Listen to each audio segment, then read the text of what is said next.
2, 3, 4, 5, 6, 7. Ini semua minta saya buat pencerahan yang lebih meyakinkan saudara tentang isu YouTube yang menyiarkan ada tarikat Naqsyabandi yang berzikir sambil menari-nari. Dan berkaitan dengan itu sudah ada fatwa daripada JAKI yang zikir itu, yang menari itu telah diharamkan. So, ada dua isu.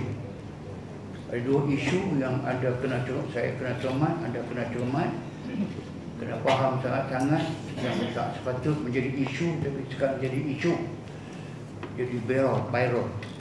Okey. Dua isu. Isu yang pertamanya tarikat Naqsyabandi Al-Aliyah yang dibawa masuk ke Malaysia oleh Syekh Nazim Al-Qubrusi dalam tahun-tahun awal 90-an. Agak betul lah.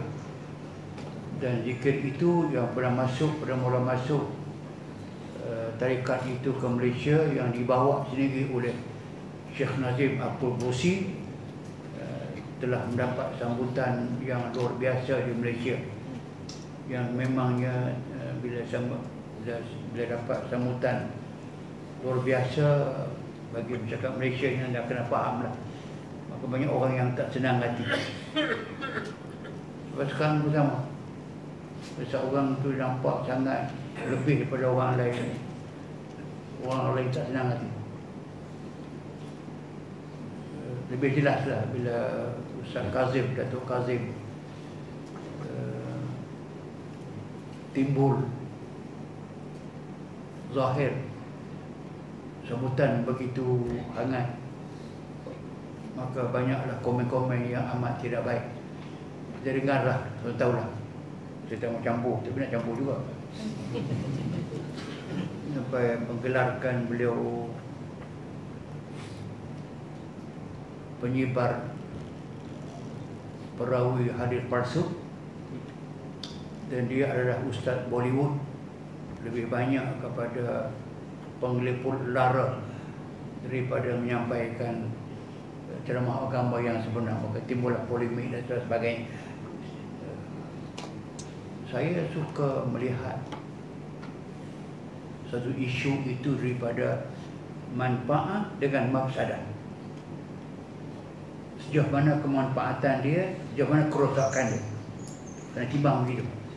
Kerana dalam dunia ini, laisa fid dunya khairun mahdun wa laisa fiha syarrun mahdun.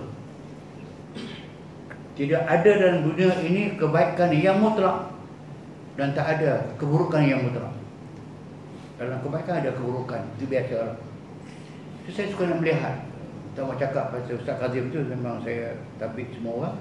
Nak cakap pasal tarikat dan nak cakap pasal yang nama dia menari sambil berzikir.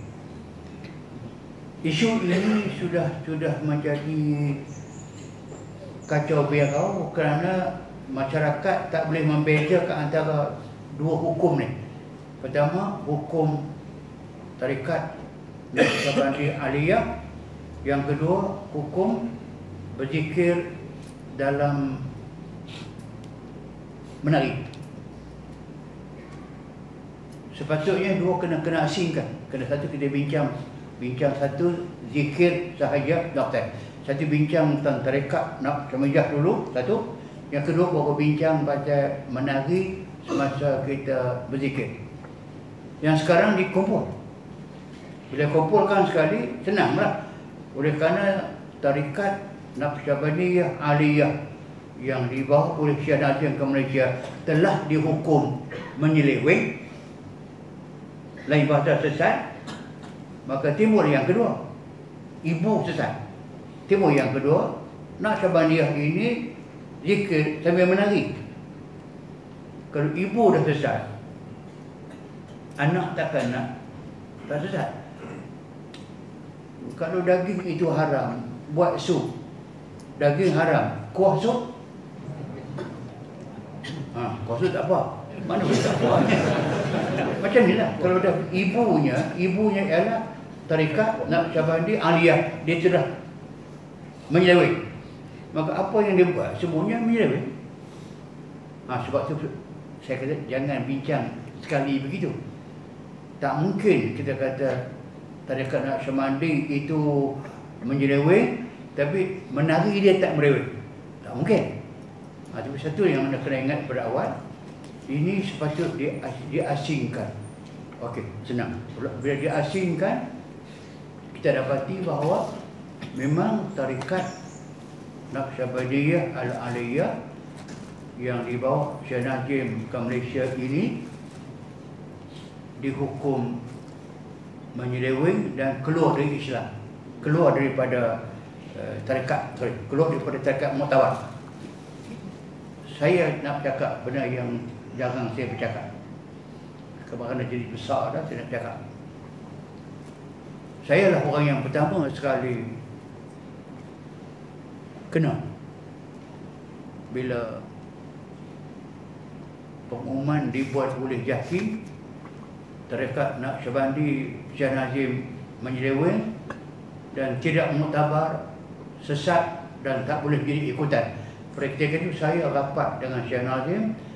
Saya bawa Syekh Nazim ke rumah saya, bawa ke Darul Syifa dan berzikir rumah saya berkali-kali.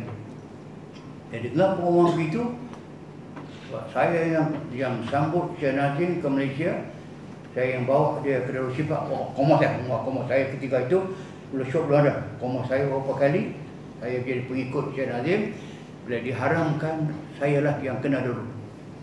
Pada hari itu, saya pergi dengan Dr. Imran, saya dua orang. Saya pergi ke Pusat Islam. Saya nak berjumpa dengan ketua penyelidik tentang tarekat-tarekat yang telah diselewengkan. Siapa ketua? Saya nak tanya dia, atas alasan apa tarekat ini diharamkan. Saya pergi berjumpa dengan seorang bernama dia Haji Muhammad Hussein Rajab. Seulang sekali saya berjumpa dengan ketua yang menyidik itu, nama dia Haji Muhammad Hussein Rajab. Yang kebetulan pula Hussein Rajab ini murid saya UKM yang belajar 2 tahun. Tahun 3 saya mengajar dia, dia tahun 4 saya ajar dia. Murid lah. Jumpa dengan dia, Haji Hussein, saya datang nak tanya pasal tarekat. Ustaz, saya minta maaf. Saya hormat Ustaz, beri dua kaki ujung rambut. Tak payahlah, saya kata. Kata Ustaz, saya pagi ini baru dipanggil oleh Ketua Pengarah, suruh buat penyelidikan tentang tarekat Naqsyabandiyah Al-Aliyah Syekh Nazim. Dan saya baru duk tengok buku Ustaz dan buku zikir tu. Baru duk tengok pun. Tak mana yang saya nak komen. Komen apa? Saya kenal Ustaz dulu sampai sekarang. Habis yang buat pengumuman kata kajian telah dibuat apa semua tu. Ustaz faham lah. Aku tak faham lah, aku dah tanya. Tak apa, saya tanggungjawab. Memang kata Haji Hussein Rajab, baru nak buat kajian, saya yang akan rekomenkan boleh atau tidak boleh. Hukum telah dikeluar, kajian belum buat lagi. Okey, saya kata fine. Saya nak sampaikan maklumat, anda ambil di mana? Nak terang tentang latar belakang dan sebagainya. Okey. Dan pada ketika itu, ni saya anggap tahun 90 pun. Pada ketika itu tak timbul langsung isu zikir sambil menari. Tidak timbul isu zikir sambil menari. Zikir rumah saya tu tidak pernah ada menari. Zikir di mana pun, di Kampung Baru tu apa kita buat, tak pernah menari. Maka tak timbul isu.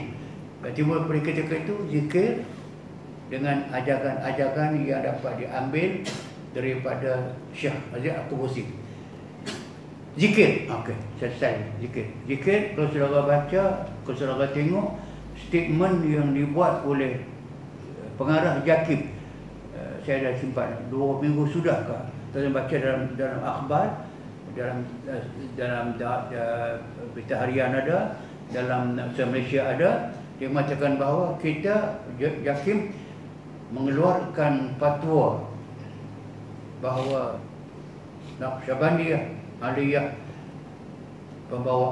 dibawa oleh Syekh Nazim, ajarannya yang kita haramkan bukan zikirnya. Ya, saya ulang sekali.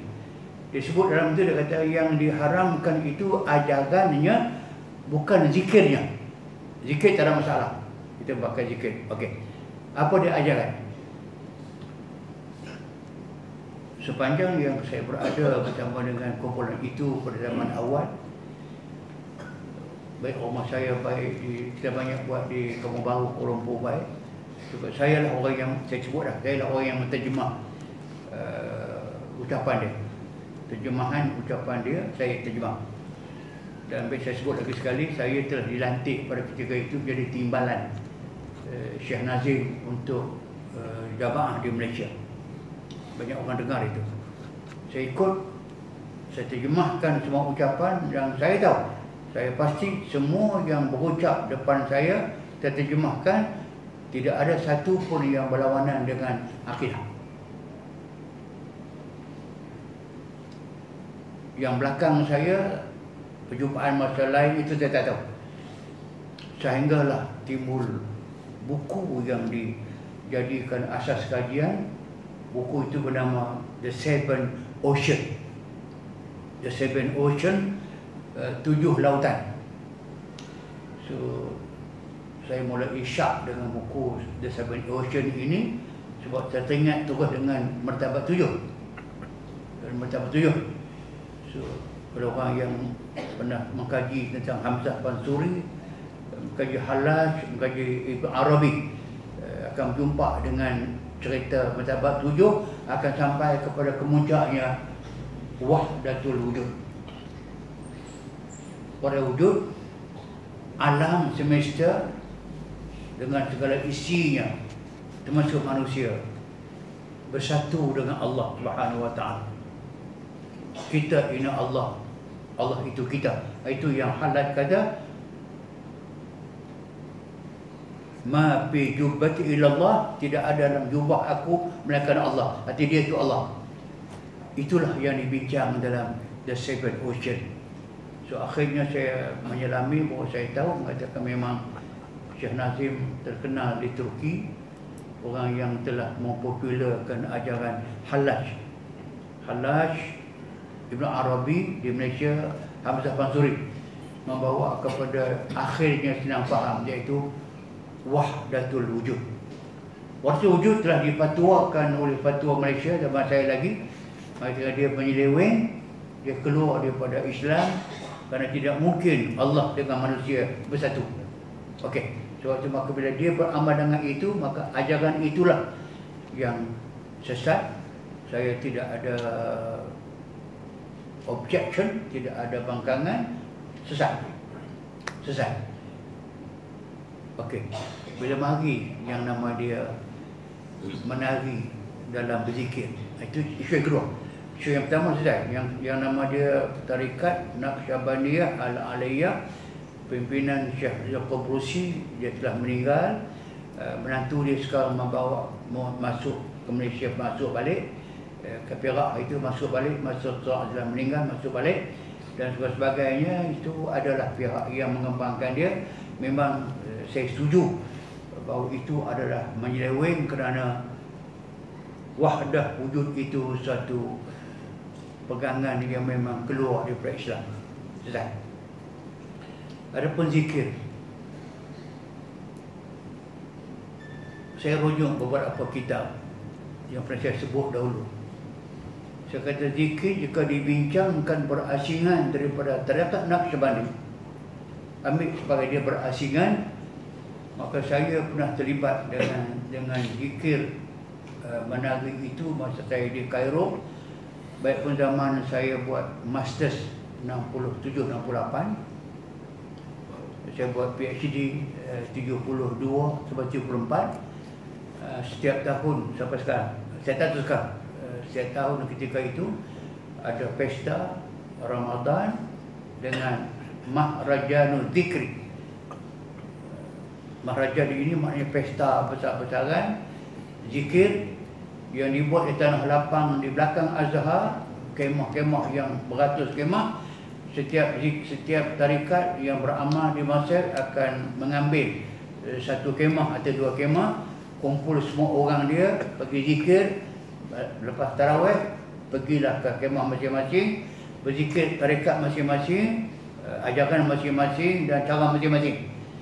Dan saya tertarik ketika itu dengan tarikat yang dibawa oleh Al-Imamul Akbar, Syekhul Azhar, Al-Syekh Abdul Halim Mahmud.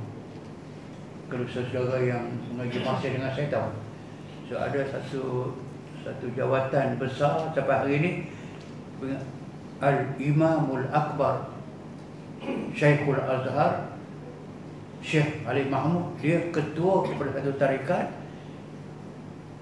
saya tak rasa nama dia, Wahabiyah kah? Al-Wahabiyah pun apa. Tapi ada satu tarikat yang dia berzikir sama dengan menari. Saya ulang lagi sekali, Imam Al-Akbar Syekh Azhar mengamalkan zikir menari. Malah boleh kata seluruh kemah-kemah yang ada tarikat berzikir, boleh kata semua menari dalam zikir. Okey, bila saya sebut Al-Imam Akbar, tuan-tuan pernah dengar ada istilah imam. Apa beza imam dengan syekh? Kita ada istilah Al-Imamul Haramain, dua ini. Al-Imam Al-Baihaqi, Imam Al-Syafi'i, Imam Al-Maliki. Apa dia makna imam? Imam istilah yang dipakai dalam ilmu fiqh yang maknanya man huwa yasihhu iqtida'uhu. Al-imam huwa man yasihhu iqtida'uhu. Disebut orang itu imam, maka maknanya dia orang yang sah kamu ikut dia. Oleh sebab syekh, bukan syekh. Kalau seorang syekh tidak sah ikut dia. Mereka yang hujah dia pakai. Syekh banyak lah. Kan kita banyak orang nama Syekh. Syekh Harudin, dia tak cakap, dia tak mesti orang boleh ikut. Yang ada hujah boleh ikut, tak apa. Tapi al-imam di semua pakati man yasihhu yaqtida'u. Maka banyaklah, termasuk juga yang katakan macam Naqsyabandi, Imam Naqsyabandi yang asal boleh ikut. Yang belakang nanti dia telah menjauh. Okey, balik semula. Kalau Syekh Azhar berbuat demikian, Masyayikh Azhar, orang nombor 2 termasuk pensyarah saya, Syekh Ani Ubadah, turut sama berzikir, sama menyanyi, maka tidak ada isu masalah. Pasal bukan, jangan pandang kita tengok, saya tengok hujah ayat Quran sebut alladzina yazkuruna Allaha qiyaman wa qu'udan wa ala junubihim wa yatafakkaruna fi samawati wal ard, sampai habis ayat yang bermakna orang-orang itu, orang-orang Islam yang amat baik, ialah orang yang yazkuruna Allaha, orang yang banyak ingat Allah Subhanahu wa taala, qiyaman, waktu mereka sedang berdiri, wa qu'udan, waktu sedang mereka duduk, wa ala junubihim, waktu mereka sedang berbaring. So, Quran dalam ayat ini ada Imran 190. Ya, Al-Imran. Okey. Ayat ini menunjukkan bahawa Allah menyebutkan bahawa orang-orang yang berzikir, yang Quran sebut ada 3 keadaan. Zikir, yazkurullah qiyaman, diri, wa qu'udan duduk, wala junubihim tidur. Adakah tiga ini sahaja cara berzikir? Balik kepada tafsir. Jangan main kepala. Kena ambil ilmu. Buka tafsir, anda berjumpa dalam seluruh tafsir. Saya tengok, saya tulis pun takut silap. Ayat Quran tadi itu, Quran menyebut dalam tafsir 3 zikir. Apakah 3 sahaja? Tidak. Qurtubi sebut, wa min hadzal ma'na qawlu Aisyah radhiyallahu anha qalat kana sallallahu alaihi wasallam yazkurullah ala kulli ahyanihi fadakhala fi dhalika ala al-khala wa ghairu dhalik. Aisyah kata dia pada ayat mereka zikir Allah dalam keadaan berdiri, duduk dan tidur, maka makna dia, kata Aisyah, Nabi menghayati ayat itu, Nabi zikir Allah Subhanahu wa taala dalam serba keadaannya. Kulli ahyanihi, dalam serba keadaan dia. Pada khala fi dzalika, maka termasuk dalam ayat itu Nabi buat kaunuhu alal khala. Nabi menyebut Allah, zikir Allah waktu dalam jamat. Al-khala jamat. Wa ghairu dzalik, di mana saja dan apa saja.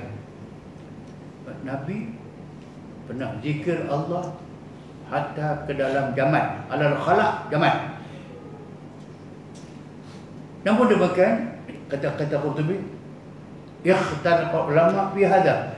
Ulama tidak semua boleh menerima Nabi zikrullah dalam jamat. Aisyah kata, aku tahu. Dia sebut. Okey. Fa ajada dzalika. Ada ulama yang mengatakan boleh. Ayat Quran tadi kalau umum tidak menghalang di mana-mana pun dalam serba keadaan. Dalam serba keadaan. Boleh sebut Allah SWT yang mengatakan boleh di antara mereka Abdullah bin Amr, bukan bin Umar, bin Amr, Ibn Sirin dan An-Nakhai. Itu semuanya imam yang man yasai iktida'u. Wakara, wakarya. Dan dihukum makruh. Sebut maknanya tidak haram. Dihukum makruh menyebut Allah zikr jangan balik dari air. Ibn Abbas boleh, Atta tak boleh, Sya'bi tak boleh. Bukan tak boleh makna haram, makruh saja. Wal asah. Qurtubi imam Qurtubi kata wal asah, yang betulnya al-awwal. Nabi sebut Allah Ta'ala ini di mana sahaja, dalam sebuah keadaan, berdiri, duduk, apa sahaja, dalam bilik pasal. Nabi kata, Rabbi la takilni ila nafsika tarfata aini. Ya Allah, jangan kamu lupakan aku menyebut namamu ya Allah walaupun sekelip mata. Kalau berak itu maknanya bukan sekelip mata, 1000 kelip mata. Maka Nabi sebut. Tak habis lagi. Dalam tafsir, fadzakirullah ta'ala ala kulli halatihi musaban ma'juran insyaallah ta'ala. Kerana itu maka dzakirullah, yang zikir Allah Ta'ala dalam serba keadaan, ala kulli halatihi, dalam serba keadaan. Berjalan pun boleh, bertinggung pun boleh, menari pun boleh, apa saja boleh, kerana hadis Ja'far bin Abi Talib. Itu yang banyak orang pegang. Sahabat Abi Talib, satu masa Nabi terserempak dengan Abu Ja'far dengan sahabat ramai. Nabi sebut kepada Ja'far bin Abi Talib, pupul. Dia anak Pak Saudara, pupul. Dia kata Allah Subhanahu wa ta'ala telah memilih kamu untuk meletakkan rupa kamu saling tidak tumpah dengan rupa aku. Mendengar pujian begitu, dan dia adalah Nabi nombor 2. Bagi maksud bayang-bayang Nabi, satu berita yang cukup menggembirakan. Ja'far terlampau seronok dengan puji-puji Nabi kepada dia. rupa dia adalah rupa Nabi dan Nabi ahsana khalqillah. Dia bangun menari, memuji Allah, memuji Nabi, bangun bergejak menari di depan Nabi. Nabi hanya tersenyum gerak melihat Ja'far bin Abi Talib menari-nari di hadapannya memuji Allah Subhanahu wa taala. Atas itulah setiap kali berperang dalam peperangan, nak gempur musuh, berperang dalam peperangan dan menang peperangan, mereka menyebut Allah sambil menyerang musuh. Selesai peperangan, mereka menang, mereka menyebut Allah dengan berbagai-bagai keadaan. Atas itulah maka hadis Ka'bul Ahbar dalam tafsir Al-Qutubi juga, qala Musa alaihi salam, ini hadis Ka'bul Ahbar, berkatalah Musa alaihi salam, ya Rabb, oh Tuhanku, aqaribun anta fa'unaji. Musa bermadah kepada Allah, Tuhan kita, Tuhan dia, ya Allah, kamu ni dekat sangatkah kepada saya, maka saya nak berbisik denganmu, atau kamu ini jauh sangat dengan saya, maka saya akan laungkanmu. Dekat saya berbisik, jauh saya panggil kamu dengan suara yang kuat.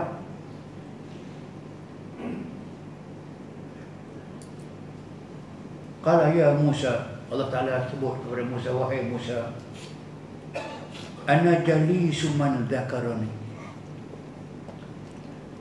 Saya, kata Allah, adalah jalis, teman yang duduk dengan orang yang zikir dengan saya, ingat kepada saya. Qala ya Rabb, Musa jawab lagi, wahai Allah, bagaimana saya nak sebut kamu sepanjang masa, padahal saya akan berada pada halul jinabah wal khaid. Hal jinabah, saya telah bersama dengan isteri, sapura isteri dia, tak sempat lagi nak mandi. Bolehkah sebut kamu pada ketika itu? Sedangkan saya junubah, ya. Wal ghaid, saya sedang berak. Elokkah saya sebut kamu ketika itu dan hal bini? Qala, Allah jawab kepada Musa, ya Musa, uzkurni ala kulli hal. Wahai Musa, kamu zikirkan kepadaku dalam serba keadaan. Kalau dalam berak aku boleh sebut nama Allah Subhanahu wa taala, dalam jamban sebut Allah Subhanahu wa taala, dalam jinabah pun ikut ini boleh sebut, ikut pendapat yang kata boleh. Maka mengapa tak boleh waktu menari dengan beberapa kait? Menari sama laki-laki dan tidak keterlaluan sampai macam orang mabuk. Jika yang macam ni aku tak berak, 2 minit 2 orang tidur, 10 minit 10 orang tidur, tak ada pergerakan. Okey, atas itulah saya kata bahawa menari sebagai menari memanglah boleh dengan beberapa kait. Di antara kaitnya jangan campur lelaki perempuan, jangan keterlaluan, jangan buat sampai melalaikan. Itu yang saya pernah sebut kaedah, sepatutnya kita telah faham lagi ilmu. La yunkarul mukhtalafu fi wa inama yunkarul mujma'u alaihi. Macam nak tundang. Tidak boleh kita persalahkan dengan ingkar, tak betul, bagi perkara yang ada khilaf. Tak boleh kita ingkar benda yang ada khilaf, jangan ingkar. Kalau nak kata A lah, B lah. Macam Imam Syafi'i pernah menyebut, pada orang yang khilaf dengan dia, orang yang tak setuju dengan pendapat dia, Syafi'i kata, ra'yuka khata'un yahmilu sawab, wa ra'yi sawabun yahtamilul khata'. Maksudnya kata pendapat kamu tu yang belah dengan aku, pada aku tak betul, mungkin betul. Pendapat aku sah pada aku betul, mungkin ada silap. Maknanya yang kamu pun betul cara kamu, aku betul cara aku, maknanya tidak diingkarkan benda yang ikhtilaf, benda yang ada khilaf jangan diingkari, boleh. Tapi yunkar boleh dikatakan tak betul dan kena buang, kena tinggal. Al-mujma' alaihi, benda yang diijma' ulama, maka dia tak boleh. Apa sekarang di Malaysia bagi benda yang mujma' alaih? Pasal menari ini banyak ada hujah yang kata boleh, ada yang tak boleh, maka khilaf. Yang tidak khilaf punya menari laki-laki dengan perempuan dengan menyanyi di pentas-pentas yang ada dalam TV. Yang perempuan tak pakai tutup aurat, menyanyi betul laki-laki terlonjak-lonjak dengan menyanyi pula. Yang itu muttafaqun alaih tak boleh. Yang tu pula semua tak kata apa. Main yang khilaf ni punya bising tak pada-pada. So maka saya kata tidak ada masalah. Saya tidak pernah di Malaysia zikir sama menari. Tapi kepala gerak tu kena ada. Apa tidak dia tak jadi. Okey. Yang keduanya, tidak payah diperbesarkan barang yang di zaman manusia sudah begitu kurang ingat kepada Allah. Zaman manusia lebih ingat kepada dunia, ingat kepada rumpin. Ini perubatan pohon ni sebenarnya tengah dia dah keluar dah. Banyak ingat pasal dunia, pasal ekonomi, banyak ingat. Mereka nak berzikir dengan menari, apa masalah? Dia. Kalau kita tak rasa, tak mau, tak payah. Saya tak buat. Takut fitnah. Itu berlaku fitnah. Itulah di antara yang saya komen tentang perkara yang nama dia, tengok contoh satu atau contoh ini. Berkenaan kenyataan Datuk tentang isu zikir sambil menari. Datuk berkata bahawa asal semuanya adalah harus. Ini ada yang menyokong saya pun ada, yang tak menyokong pun ada. Tapi kesemua sekali saya ambil sebagai kesimpulan, jangan jadikan itu perkara yang kita nak berteragak sangat, kerana kecil sangat masalahnya, iaitu berzikir sama dengan menari. Sepatutnya kena perbetulkan yang sah-sah, tidak boleh terkata. Okey, yang kedua ada soalan ini. Ini terkena sebanyak telah jawab dah. Selain daripada zikir dengan kemudian, apakah hukumnya memperbarui polisi insurans motor? Motor pula. Dengan memilih jenis konvensional yang menawarkan pelindungan komprehensif first party berbanding jenis takaful yang hanya menawarkan pelindungan pihak ketiga. Penal takaful tidak menawarkan pelindungan komprehensif kepada motor saya. Mohon pencerahan.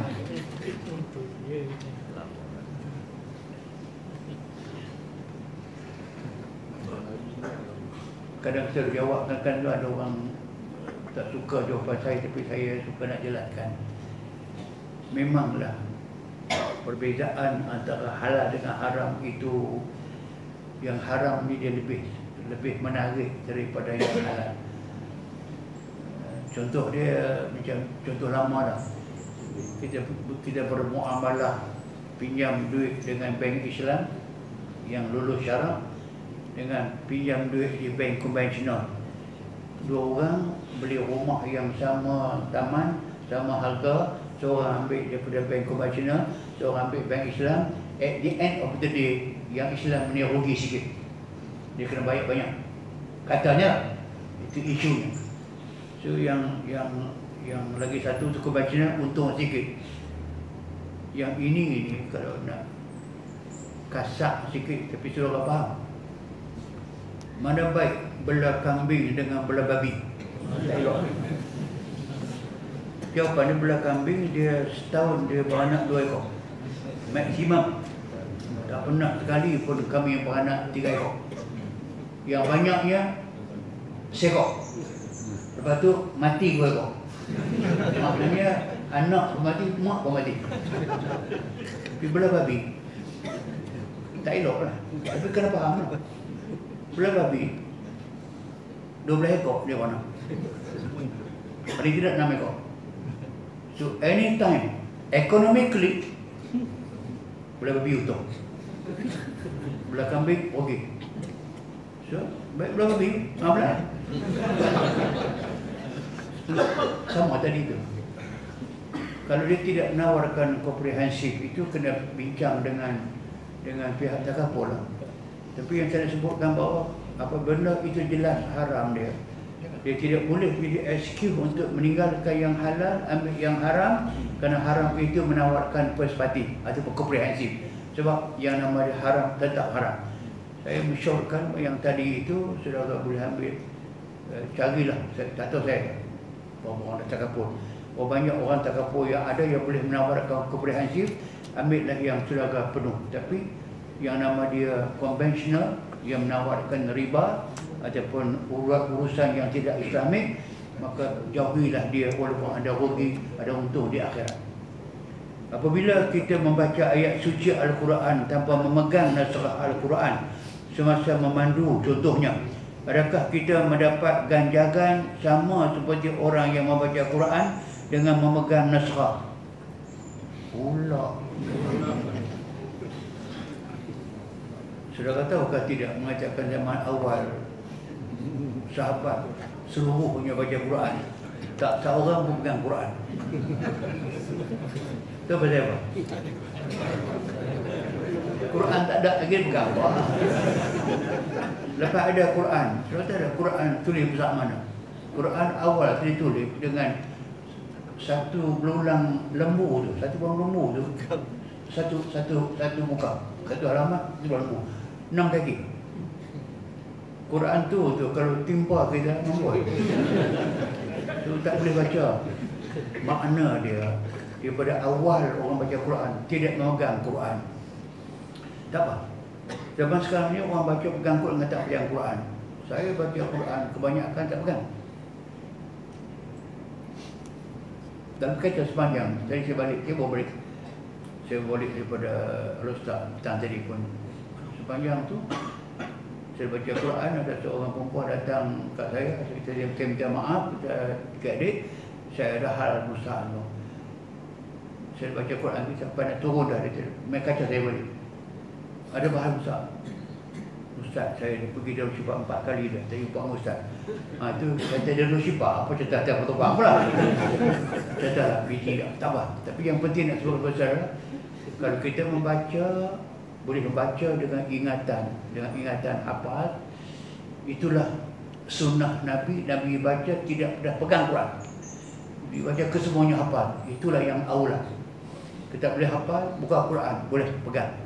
Maka sekarang ni kalau sedang memandu, tak payah baca. Kalau anda memandu Quran, memandu kereta, buka Quran pula, buat dua-dua dalam satu masa begitu, takut nanti kena tahlil kita nanti pula. Buatlah baca ayat Baqarah ma tayassara minal Quran. Bacalah apa yang mudah bagi kamu tentang Quran. Kalau mudah dengan hafal, hafal. Tak mudah dengan hafal, buka Quran. Buka Quran, ambil syarat. Kalau tidak ada wuduk, jangan pegang Quran. Junub, jangan pegang Quran. Ingat sahaja aula. Kalau anda ingat saja aula, bacalah dengan ingat saja, tak apa. Pahala itu bukan kita menentukan. Sama mana anda baca itu ikhlas, pegang ke tak pegang ke, pahala kesemua dijanjikan satu huruf Quran dengan 10 pahala. Kalau alif lam mim, so 3 huruf 30 pahala. Maka banyaklah membaca Quran dengan berbagai-bagai cara. Wallahu a'lam. Ini ada semakin rumit untuk umat Islam mengamalkan gejala songsam. Semakin ramai umat Islam yang mengamalkan gejala songsam, hubungan sulit lelaki sama lelaki gay. Jadi apakah tindakan yang perlu diambil? Apakah faktor mereka bertindak melakukan demikian sebagainya? Gejala sosial yang melanda manusia bukan hari ini sahaja. Sejak zaman kaum Nabi Lut lagi. Kaum Nabi Lut, jangan lupa Nabi Lut itu Adam, Idris, Nuh, Lut, zaman awal. Zaman 5 Nabi lagi dah berlaku dah gay ni. Yang akhirnya mereka itu dimusnahkan ke semua sekali kaum itu. Dan berlaku zaman Nabi Isa, berlaku zaman Nabi Muhammad, berlaku zaman kita. Itu gejala sosial. Bukan itu saja, yang nama dia pintu kemaksiatan itu sentiasa menjadi profession kepada syaitan yang telah menyebut dengan jelas dalam Quran, summa la'atiyannahum min baina aydihim wa min khalfihim wa an aymanihim wa an syama'ilihim fala tajid aktsarahum syakirin. Syaitan kata secara pasti, wahai Allah, depan Allah ni, fabima aghwaytani, kerana aku telah sesat, la'ughwiyannahum ajma'in, aku akan sesatkan, termasuk liwat ni, termasuk gay, aku akan sesatkan ke semua anak Adam. Wa summa la'atiyannahum, pasti aku akan sampai datang kepada anak Adam depan mereka, menghalang mereka untuk mematuhi kehendakmu, perintahmu. Kalau tidak dia di depan, datang dari belakang. Dia suruh kita buat baik tapi riak. Ke depan maknanya dia halang kita jangan pergi ke surau, jangan pergi dengar mengaji, terutama Ustaz Rundi, jangan. Tak berjaya juga, dia main dari belakang. Dia suruh pergi tapi tidur. Suruh pergi tapi nak cari di mana kelemahan kesalahan dia. Sudah dah menyimpang. Tak boleh juga main kok kanan, suruh dia buat lebih, zikir lebih, suruh menari sama, lepas tu menjerit sama, lepas tu bergaduh. Wa syama'ilihim, ajak ke kiri. Kalau ada orang yang ekstrim kanan, ekstrim kiri, kesemua ini kerja syaitan, termasuklah yang nama dia gay tadi itu. Atas itulah maka dalam syarak kamu tutupkan segala jalan, wala tattabi'u khutuwatis syaitan. Langkah jalan ke arah syaitan kena tutup. Kena faham lah. Media massa baik, hiburan baik, budaya hidup baik, apa saja yang ada jalan syaitan kena tutup. Siapa nak tutup ini? Pemerintah yang berkuasa. Kita kena sokong. Ya. Apa jika dibiar lubang macam jual agak sebagai contoh, itu sampai kepada peringkat 7-Eleven pun jual. Kalau anda pergi ke Pulau Mutiara dan Pulau Legenda, dia pun kata, saya tak tahu, dia pun kata satu tin minuman keras lebih murah daripada satu tin Coca-Cola. Kenapa jadi gitu? Itu merangsangkan orang minum. Kalau nak pergi ke tepi pantai itu, pejam mata lah nak berjalan, senang-senang bijak dengan 4-5 tin arak. Itu kata-kata ada. Kita tak tutup. Kita tak tutup itu maka datang. Dia nama dia fahisyah. Datang fahisyah maka berlaku yang gay tadi itu. Apapun kita hanya berjanji dengan diri kita, jalan syaitan jangan kita ikut, maka tertutuplah yang fahisyah tadi.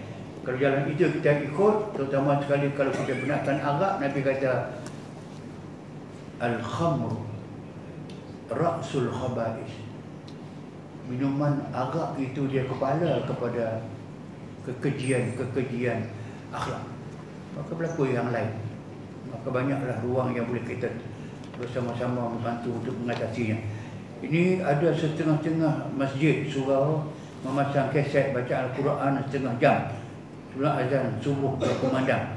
Tujuannya sangat murni, iaitu untuk menggerakkan jiran masjid agar bersedia untuk salat subuh dan menceriakan suasana pagi. Walau bagaimanapun ada masa yang sama, pada masa yang sama juga ada juga orang yang sedang bermunajat, bertakarrub kepada Allah.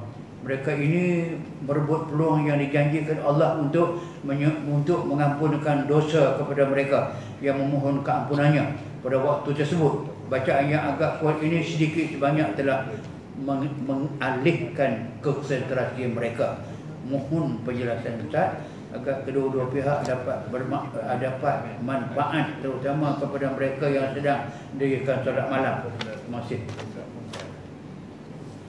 Isu ini sentiasa timbul dalam masyarakat Islam, bukan sahaja di negeri kita. Di Mesir pernah timbul isu ini besar. Mesir mempunyai masyarakat Kristian dan masyarakat Koptik yang tinggal bersama dengan orang Islam, terutama di Kahira. Bila azan berkumandang, maka mereka lah yang menjadi penentang kuat sampai bawa ke parlimen dan sebagainya. Dan berlain sikit di negeri kita.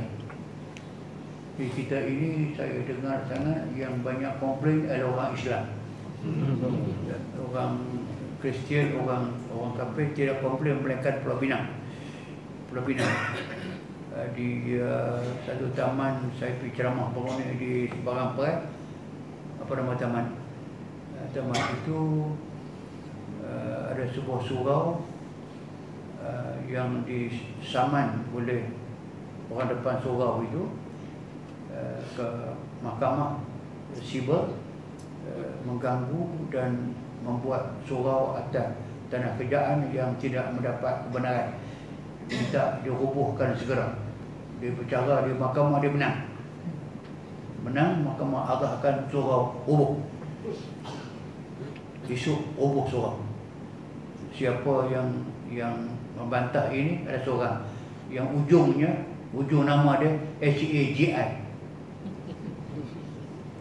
Pak Haji. Sebab dia tak suka dengan azan dan sebagainya, akhirnya okey. Apapun, kita kena ambil pendekatan yang lebih luas daripada sekadar makna tujuan azan itu dilakukan. Yang pertama, sifat Islam seluruhnya sifat as-salam, sifat sejahtera, sifat walladzina yu'zuna al-mu'mini wal mu'minat, orang-orang yang menyakiti orang-orang Islam lelaki dan perempuan daripada kejahatan yang tak sepatut mereka mendapat celaan demikian, maka mereka itu menempah tempat yang paling azab di hari neraka. Adiyah itu menyakiti. Tidak boleh orang Islam menyakiti kawan, itu memang kita faham. Jiran, ada masalah jiran. Jiran Nabi kata, mazala Jibril yusini bil jar, sentiasa Jibril datang kepada aku nak berpisah sahaja, dia wasiat kepada aku jaga kemaslahatan jiran, jangan menyakiti jiran, jangan sampai jiran berasa tertekan dan tidak sonok dengan kamu. Sampai Nabi kata, laisa minna man la ya'manna bawa'iqahu. Laisa minna, bukan daripada golongan aku, golongan kita, orang yang tidak memberi keamanan kepada jiran. Laisa minna man la ya'manna bawa'iqahu, bukan golongan aku. Aku tidak mengaku dia Islam. Orang yang tidak memberi keamanan bawa'iqahu, jiran dia, maka cacalah hukum tadi. Kita ada masjid, kita ada jiran masjid, ada surau, jiran surau. Kalau ke semua kawasan itu amat mengeluh-ngeluhkan, sonok dengan azan, sonok dengan Quran pagi sejam 2 jam, tak ada sebarang masalah. Ahla masalah, betul. Dan tak ada masalah.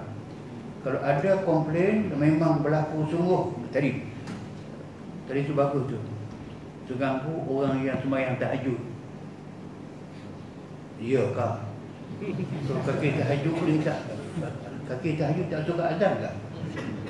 Kaki tawajuh, kaki yang ibadat malam dia tak suka azan tak? Saya bimbang bukan tu. Yang tak suka azan kaki lain. Tak apa, take for granted. Okey, coba kalau ada orang yang kita rasakan memang terganggu sungguh, maka ambil hadis tadi. Kita tidak beri salam kepada mereka. Assalamualaikum itu selamat sejahtera. Sejahtera apa? Kau sakit hati banyak.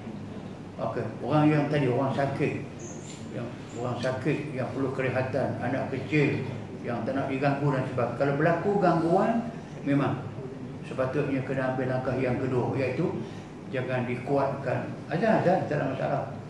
Azan jangan dikuatkan seorang azan di luar, perlahan. Malah dan hidup yang zaman ini saya rasa saya silap.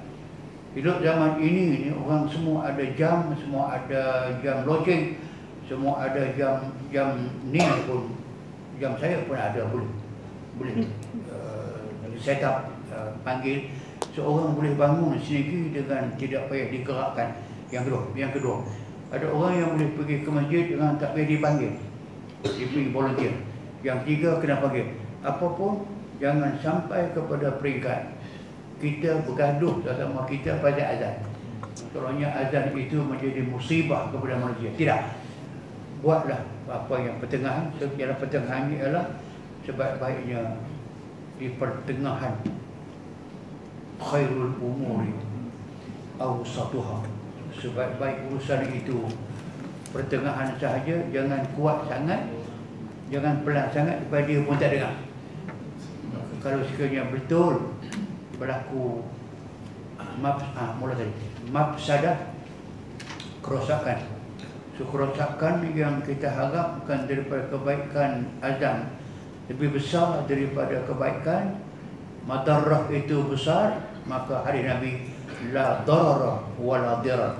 Jangan buat perkara yang datang kemudaratan. Itulah kalau umum saya kata. Yang malam ni saya jawab pada tercor. Sekian dulu.